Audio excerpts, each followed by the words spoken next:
which is a cooperative campaign adventure where players are going to be playing through a series of scenarios with each of them introducing new aspects of the story, telling you how to set up that particular scenario, and then also each of them can have their own win or loss conditions and different goals that you might be trying to complete along the way. Of course, depending on how well you perform on that scenario, it's going to be leading you to either a positive or a negative outcome, which can dictate the future of the story. But throughout this game, you're going to be trying to manage a few different things to try and complete those goals. And there's also going to be a darkness track, which can grant you with different positive benefits if you keep it on the lighter end of that track. But if everything goes completely dark, then that is another way that you can lose a scenario. But the board's broken up into 4 different regions that are going to be coming into play in various aspects of the game. Something that is really interesting and unique about this board is that you have this triple layered disc located in the center that you can actually modify by sliding these 2 different tabs. And what this determines is where the darkness is rolling through at the various points in the game. Of course, moving through the darker areas represent different obstacles that the players are going to have to deal with while they move around out on the board,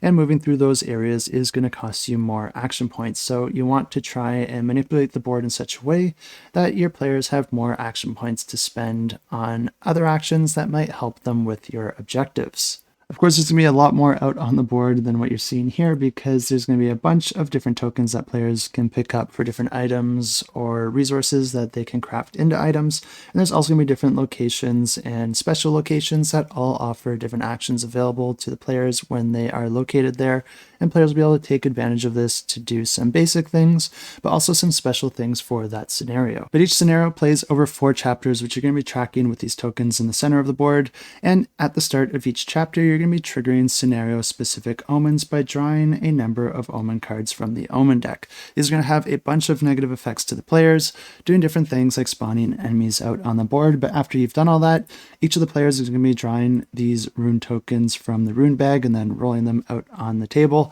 And depending on the rune and the color that you get, that's going to be determining which cards that you get during that specific chapter. These cards represent different modifiers that could be positive or negative to your player, and they're just going to introduce a little bit of variability and different opportunities or obstacles that you are all going to have to deal with as a team. But after all of this is done, players are going to be able to spend their action points in order to perform various actions out on the board, in order to move around on the board, pick up various tokens that might be at their current location, or even perform special scenario-specific or location-specific actions, depending on where they are located out on the board. But something that's interesting about the way that players perform actions in this game is that when they do perform an action, they're going to be moving their player's colored token up on this track, and each player can only get so far ahead until they have to wait for the other players to catch up with their actions, which means that if you use all your actions right away, you're not going to be able to do much until your other players catch up. So this is